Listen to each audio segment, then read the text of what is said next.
सब बच्चों को नमस्कार। आज हम आपकी वर्कशीट नंबर 29 कक्षा छठी जो कि आपकी गेटिंग टू नो प्लांट से ही है उसमें डिस्कस करेंगे। आज हम डिस्कस करेंगे ए फ्लावर के बारे में।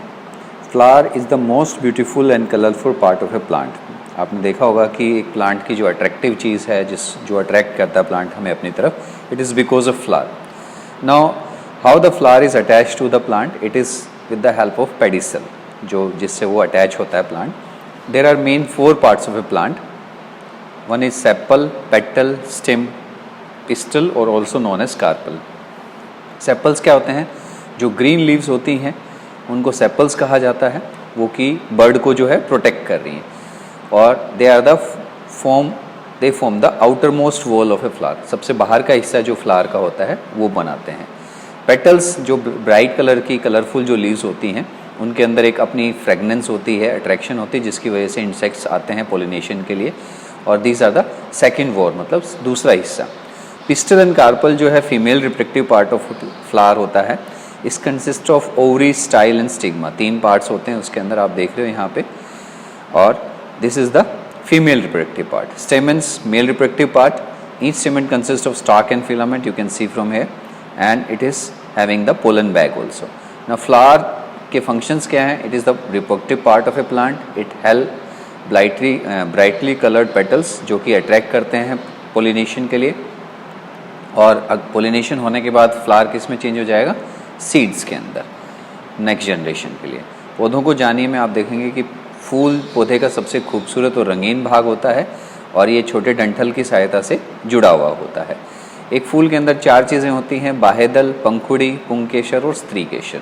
बाह्यदल जो होता है वो हरे रंग का होता है, जो पत्तियों जैसी संरचना जो फूल के सबसे नीचे वाले बाहरी भाग में होते हैं। पंखुड़ी रंगीन हिस्से होते हैं, इनकी अपनी खुशबू होती है, जिसकी वजह से अलग अलग जो है कीट इस पे परागण के लिए जो है आकर्षित होते हैं। ये दूसरा बाह्य चक्कर होता है। स्त्रीकेसर फूल का मादा जनन अंग है। इसमें अंडाशय, वर्तिका और वर्तिकाग्र 3 चीज़ें होती हैं ये इसके अंदर, जिसको स्त्रीकेसर कहा जाता है। पुंकेसर जो है ये जंतु के अंदर ये मार सकते हैं, नर जनन अंग की तरह काम करता है, और ये थैलेनोमा इसके अंदर होती है, परागकोश होते हैं जिससे परागण होता है। फूलों के कार्य की बात करें तो एक तो ये जनन अंग है, इसमें रंगीन पंखुड़ियाँ होती हैं जो कीटों को आकर्षित करती हैं परागण के लिए, और परागण के पश्चात फूल जो है बीज में बदलता है, या बीज इससे उत्पन्न होते हैं। अब एक एक्टिविटी आपको खुद करनी है। पहली जैसे इसमें दिखा रखे, एक फूल लिया रोज़, उसमें आपने क्या करने हैं, कितने जो है उसके रंगीन हैं और कितने जो हैं हरे सेपल्स जो है पहले आपको गिनने हैं। हरे पत्ते कितने हैं? जैसे ग्रीन कलर के 5 हैं उसमें। पेटल्स बहुत सारे हैं तो मैनी कलर्ड लिख दिया। Are the sepal joint together, एक दूसरे से जुड़े हुए हैं, अलग अलग हैं तो सेपरेट। स्टेमन्स जो हैं प्रेजेंट है कि नहीं, और पिस्टल जो है प्रेजेंट है कि, मेल पार्ट और फीमेल पार्ट। इसी तरह से आप कोई भी 2 और फ्लावर का इसमें लिख सकते हैं। Name the reproductive part of a plant. Reproductive part of a plant में आएगा आपका flower. Which part of the flower consist of स्टेमन and anthers. अब स्टेमन और एंथर जो है ये हमारे किस में आते हैं? मेल रिप्रोडक्टिव पार्ट के अंदर।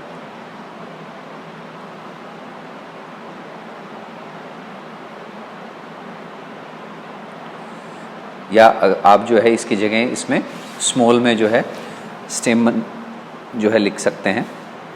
Which part of the plant helps in pollination. Pollination के लिए कौन सा पार्ट हेल्प करता है? एंथर, या पोलन सैक भी कह सकते हैं इसको। Name the male and female reproductive part of a flower. तो मेल के अंदर आप लिखोगे स्टेमन, और फीमेल के अंदर आप लिखोगे पिस्टिल या कार्पल भी लिख सकते हैं। Identify the diagram. ये जो डायग्राम दिखा रखा है ये फीमेल रिप्रोडक्टिव पार्ट का है। ओवरी, ओव्यूल्स दिखा रखे हैं इसके अंदर, तो आप इसको लिखोगे फीमेल रिप्रोडक्टिव पार्ट। हिंदी में देख लेते हैं प्रश्न उत्तर। एक फूल का उदाहरण दे रखा है, इसी तरह से आपको एक और लिखना है। उसमें हरी पत्तियां जो बाह्यदल में हैं वो लिखनी है, फिर उसके रंगीन पत्तियां कितनी हैं, उसकी बाह्यदल की पंखुड़ियाँ जुड़ी हैं या अलग अलग हैं वो लिखना है। पुंकेसर जो है पंखुड़ियों के साथ जुड़ा हुआ है या अलग है, और स्त्रीकेसर है कि नहीं है। इस तरह से आप कोई भी एक और उदाहरण ले लोगे तो इसमें कोई भी जो है गुड़हल का फूल ले लें आप, चाइना रोज़ जो है उसको कर सकते हैं इसके अंदर। एक पौधे के प्रजनन अंग का नाम बताइए। तो इसमें जो है पौधे के प्रजनन अंग के नाम की बात करेंगे तो इसमें आप लिखोगे फूल। फूल के किस भाग में पुंकेसर और परागकोश उपस्थित होते हैं? किस भाग के अंदर लिखा हुआ है इसमें? तो जो है इसमें हम देखेंगे कि जो फूल का जो भाग अगर हम बात करें तो अंदर जो भाग है इसके अंदर आप देखोगे पुंकेसर स्वतंत्र रूप से अथवा पंखुड़ी से जुड़े हुए हैं कि नहीं, तो वो देखना है। तो अंदर वाले हिस्से में आप लिखोगे पौधे का कौन सा भाग परागकण में मदद करता है। अब इसमें आपने देखा अभी कि पौधे में जो फूल होता है उसमें परागकोश होता है, ठीक है ना। वैसे पौधे का कौन सा भाग परागण में मदद करता है, तो फूल भी लिख सकते हैं इसमें। एक फूल के नर और मादा जनन प्रजनन अंग का नाम लिखिए। तो एक पुंकेसर हो गया, एक स्त्रीकेसर हो गया। चित्र को पहचानिए, इसमें बताना है कि कौन सा है इसके अंदर। तो ये आपका स्त्रीकेसर का उदाहरण है। इसमें आप लेबल कर सकते हो, ओव्यूल्स दिखा रखे हैं, ओवरी दिखा रखे हैं। तो ये फूल के किस भाग में पुंकेसर और परागकोश उपस्थित होते हैं, तो इसमें ये आप लिख सकते हो पुंकेसर भी इसके अंदर, क्योंकि ये इसी के दोनों पार्ट हैं। उम्मीद है वर्कशीट पसंद आई हुई, देखने के लिए